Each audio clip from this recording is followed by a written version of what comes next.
Let's take a look at the week that has been within the indie game world, the games that have been released, which have been popular, highly anticipated, if there's been any interesting news, new trailers or announcements. And then at the end we end with some predictions for next week, the biggest releases and so forth. Let's take a look at the past week in indie games. We had some noteworthy releases this week. Let's start off with one of my favorite games that released into early access last year, The Last Flame. It finally hit 1.0. I totally missed this. I will most likely do a video next week on it. This is a roguelike auto battler, kind of like Teamfight Tactics, but in single player. A ton of fun, ton of content, challenging with many different ways to build your team in order to succeed.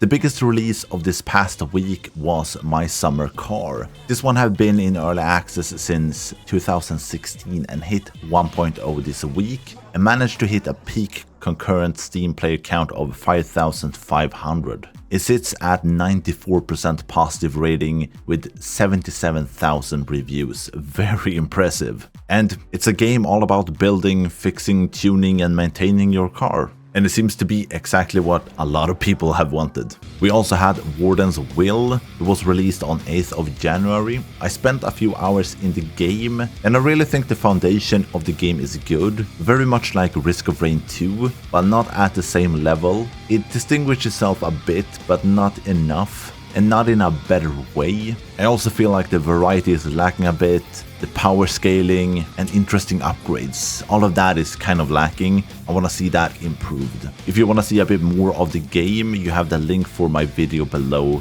in the description. Project Tower was also released this week. This is a weird game to me. It plays a bit like Returnal, but you can also morph into different enemies. I've played it twice now and it's really a mishmash of gameplay, assets and ideas. The main thing is that the gameplay is disappointing and underdeveloped. There are so few enemies in the game and they pose no threat whatsoever. The bosses, however, are really cool. Not the first 2 or 3, but the bosses after that go crazy. They are really impressive and good, but they can't really weigh up for the rest of the game.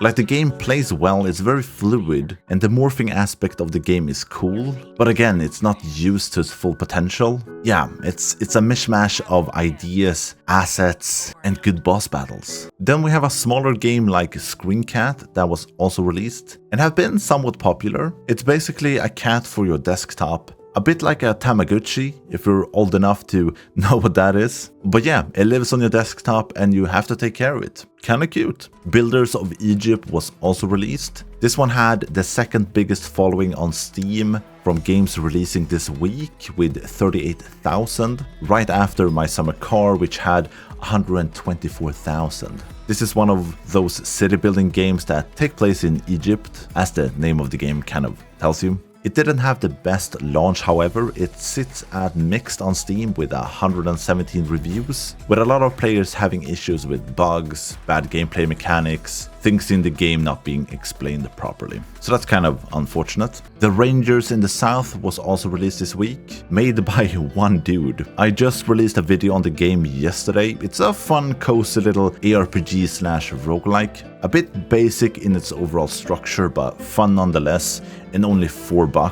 Well worth if you're into these type of games. Sea Fantasy and Cruel are two games that also look interesting that were released this past week. One is a fishing adventure / JRPG, the other one is a fast-paced FPS with roguelike elements. There have also been some news and new game announcements. I came over the news that City Sleeper 3 is already in the works, while the second game is being released now on the 31st of January. It's also a day one release on Xbox Game Pass, but to my disappointment, it's a board game. I do like board games, and this game series kind of fit perfectly into like a board game scenario. I was just a bit disappointed that it's not a follow-up and a video game, but for some people this is probably exactly what they want to hear. Hyperlight Breaker will be released into early access next week.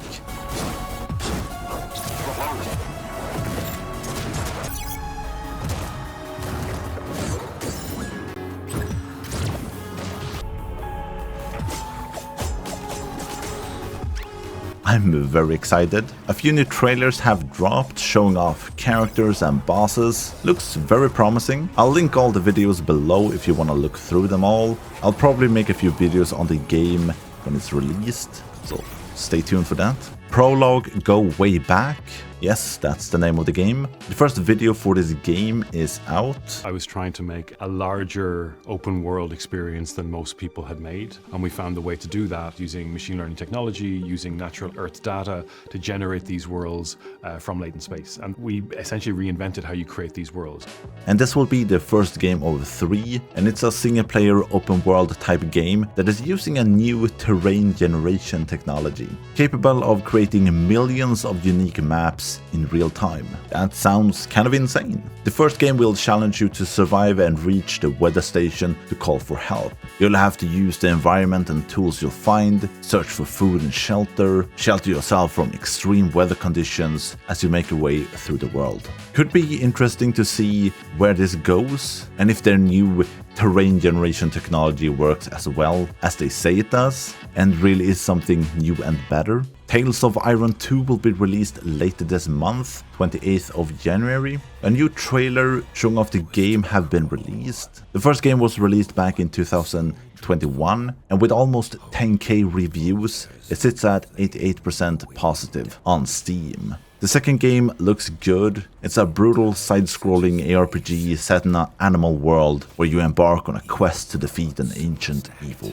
Pocketpair, that made Palworld, released one of their old games on the Nintendo Switch store. The funny thing about this is the fact that Nintendo is actively suing Pocketpair over a few things in Palworld. Nintendo is claiming that Pocketpair is infringing on multiple of their patents. I think one of these patents are the Pokeballs and how they work, and then a few other things. I get that none of the two companies really care about this. Both will make money and it does not affect the lawsuit in any way. It's just fun to see that even if they're suing each other, they can do business. As I mentioned earlier, next week on the 14th, we have Hyperlight Breaker being released. 38,000 are following the game on Steam, so it should have a decent launch into early access. Heroes of Hammerwatch 2 is also releasing on the 14th. The first game was a ton of fun and I hope the second game can deliver too. The first one was a very unforgiving ARPG, so I hope this one follows in the same footsteps. Blade Chimera is releasing on the 16th, a side-scrolling Metroidvania that combines cyberpunk and demons. I think that one looks really cool. We also have Tyrant's Realm releasing on the 16th, a dark game with Souls-like combat and some roguelite elements. I played the demo a while back, you'll find the link for that one below. I like the game overall. I had some issues that I hope get resolved before release, but could be a game worth keeping an eye on. If you like this video, please leave a like. If it does well, I might start doing these every week, keeping you up to date with everything that is happening. I might also make it a bit longer and include more, we'll see. But yeah, thanks again for watching, have a great day, and I'll see you in the next one. Bye.